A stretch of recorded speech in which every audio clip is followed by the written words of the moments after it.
Et naam. Est-ce qu'on peut embrasser nos femmes pendant le jeûne? Bien sûr, ce n'est pas autorisé, il est recommandé. Embrasser une femme fait partie de la bienfaisance et les droits des femmes et les éthiques de l'islam. Naam, il n'y a pas de différence entre le jeûne ou un jour normal. Il n'y a aucune différence. Sauf la deuxième partie de la question, c'est si on se lève dans l'état de janaba. Si on se lève dans cet état, sans divergence que le jeûne est valide. Quand on rapporte par exemple à Aïcha, et le hadith il est dans Malik, dans le Muwatta, rapport à Aïcha, qu'un homme est venu voir le prophète, il a dit, ah Rasulallah, moi j'aimerais bien jeûner, mais à chaque fois je veux jeûner, je me lève dans l'état de janaba. Le prophète il a dit, amma ana, moi aussi je veux jeûner et je me lève dans l'état de janaba et je jeûne. Il n'y a pas de divergence entre les savants de la Ummah que le jeûne est valide dans cet état. Et regardez ce qu'on appelle dilalat al-ishara, l'indication du signe, si on peut traduire par cette façon. Allah Ta'ala il dit uhilla lakum laylatus siyam ar-rafathu ila nisaikum. On vous a autorisé la nuit du jeûne rafathu ila nisaikum, de faire un rapport intime avec vos femmes. Le sens du verset d'un verset. Donc ce verset nous autorise de faire des rapports avec nos femmes pendant toute la nuit. Quelqu'un a fait un rapport la dernière partie de la nuit. Donc, il est évident qu'il va se lever dans l'état de l'janaba. Et ça, c'est ce qu'on appelle dilalat al-ishara. Que ce verset indique, par cette forme, cette catégorie d'indication, que celui qui se lève le matin dans cet état, son jeûne, est valide. Et généralement, il n'y a pas de divergence entre les savants de la Ummah sur la validité de son jeûne. On commence par la première question. Dans l'école Malik, dans l'école Hanafite, il faut faire deux choses pour que le jeûne soit invalide et qui nécessite le kafara. Et une chose pour que le jeûne soit invalide et nécessite uniquement le rattrapage. Nous, on a comme critère, on a le rapport intime avec la femme et on a manger et boire volontairement, qui se trouve dans les textes. Donc, si on réalise ces éléments dans la forme et le sens, ceci nécessite le kafara. La forme et le sens. As-soura wal-ma'na, comme yaqul Hanafiya. C'est-à-dire, quelqu'un a eu al-mani. Par exemple, quelqu'un, il pensait à une image, à sa femme, ou peu importe. Et par conséquent, il a eu al-mani. Al-mani, c'est le sperme. Est-ce que son jeûne est valide ou pas? Les Hanafites nous disent, pour que le jeûne soit invalide, il faut l'une des deux, soit la forme ou le sens. La forme du rapport est manger et boire, ou le sens du rapport est manger et boire. C'est-à-dire, pour bien préciser, quelle est la forme du rapport? C'est-à-dire toutes les choses physiques, tous les actes physiques qui ont la forme ou bien une introduction pour un rapport intime ont le statut ce qu'on appelle as-soura, la forme. Par exemple, quelqu'un a embrassé sa femme. Quelqu'un a embrassé sa femme. Quelqu'un a touché sa femme, par exemple.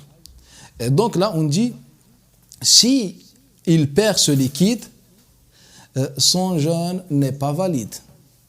Il doit rattraper. Il doit rattraper. S'il a fait ça volontairement, il doit rattraper et faire le kafara. Il doit rattraper et faire astaghfirullah. Il doit uniquement rattraper. Il n'y a pas de différence. Il doit uniquement rattraper. Là, on a dit quoi? Il a fait le sens du rapport. Je répète pour qu'elle soit claire. Les Hanafites nous disent, pour annuler, pour que le jeûne soit invalide, il faut soit faire la forme ou le sens des trois éléments, manger, boire ou rapport. Donc, celui qui a fait un geste avec sa femme, il a embrassé sa femme ou touché sa femme. Donc, et que ceci a mené à la perte de son liquide, donc on dit il a fait le sens du rapport, mais pas la forme, car la forme, c'est la pénétration. Il n'y avait pas de pénétration. Donc, on lui dit, tu dois rattraper le jour. Un exemple, quelqu'un, il a pensé à sa femme. Et le mani est sorti.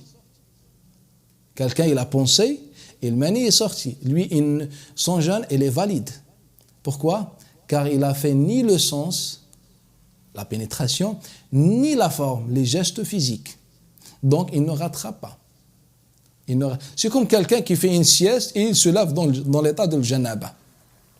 On lui dit que tu n'as fait ni la forme, ni le sens. Donc, le jeûne est valide. Donc, c'est ça le repère dans l'école hanafite. Et c'est une question importante. Pour répondre, on répond de deux manières. La première réponse, bien la première façon, c'est que Allah Ta'ala dans le Coran al-Karim a pris en compte la maladie et le voyage. Maintenant, pour quelle raison la maladie et le voyage? Car la maladie peut mener à une chose qui est plus importante. Et le voyage, car il y a une difficulté. Maintenant, la question, est-ce qu'on peut utiliser un raisonnement, le qiyas, à partir de ces deux illah, la maladie et le voyage? Ça, d'après la majorité des fondamentalistes hanafites, malikites, shafi'ites, quand on ne peut pas faire le raisonnement en s'appuyant sur ce qu'on appelle la sagesse.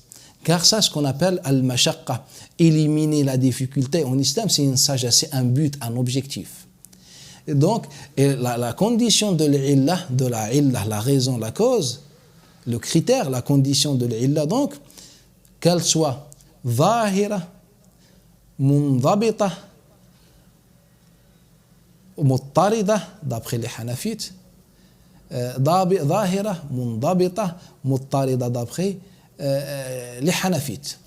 Zahira, qu'elle est apparente, et là elle est apparente car on sait bien que c'était pour une difficulté que le voyageur peut ne pas jeûner, elle est apparente, claire.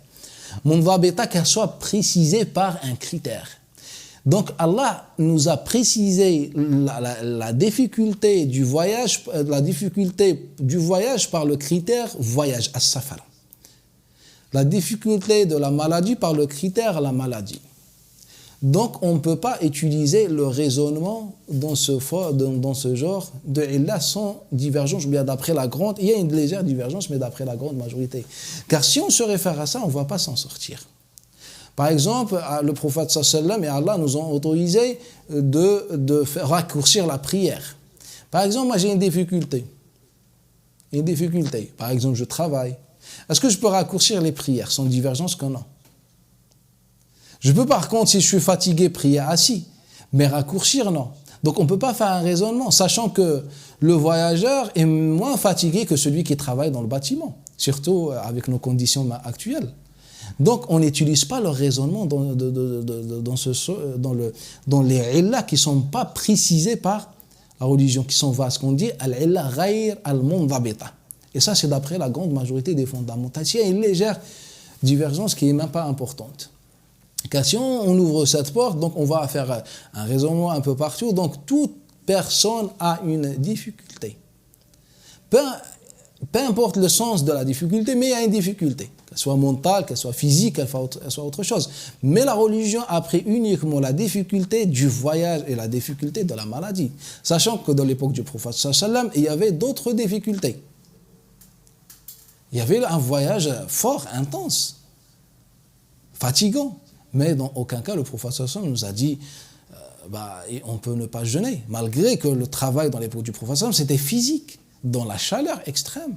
Mais on ne trouve pas un hadith qui nous autorise ceci. Donc, dans aucun cas, un joueur ou un, je ne sais pas, travailleur n'a le droit, dans aucun cas, cette personne peut ne pas jeûner, même si c'est une difficulté, car la seule difficulté prise en compte par l'islam, c'est le voyage et la maladie. Ça, c'est une règle importante, car maintenant, tout le monde applique ce qu'il apprend, ce qu'il comprend dans sa modeste raison. Il dit, il y a une difficulté, donc on peut. Non. Si on on se réfère pas à la bonne compréhension, on peut dire des choses inventées qui n'ont pas de sens. Donc, il y avait une difficulté dans l'époque du prophète, mais la difficulté unique qui était prise en compte uniquement, c'était le voyage et la maladie.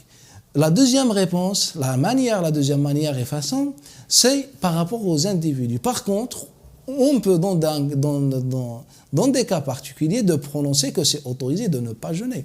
Donc, la personne doit se diriger vers un savant. Si elle a vraiment des difficultés ou bien, etc., là, elle peut se diriger vers un savant et celui qui voit à son sujet, et il peut lui dire, tu peux jeûner. Mais dans le sens général, toute difficulté n'est pas prise en compte dans le jeûne, à l'exception de la maladie et le voyage.